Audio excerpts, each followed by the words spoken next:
Ace Gilas ngayon. Meron pa itong 3 wheels dito. Oh. Ayan, meron din tayong available sa ating bodega ang ating code 202C na naka 800 watts, 60 volts, 20 amperes. Ayan ang kanyang gulong is naka disc brake na rin po yan, size 10 with mugs. Disdick ng mga topics dito. Ganda oh. Ayan.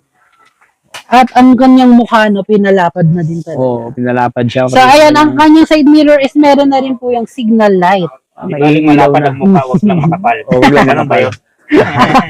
Grabe naman So, yan. ayan, may signal light na rin ang kanyang side mirror. And then, ayan, sa loob po, naka-digital panel gauge Naka-digital na rin panel. po yan.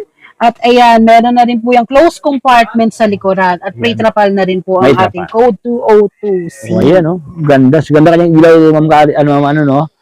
Oo, syempre, parang transformer. Transformer. Lahat naman 10 inch na ang gulong dito. Yes no? po. 10 inch.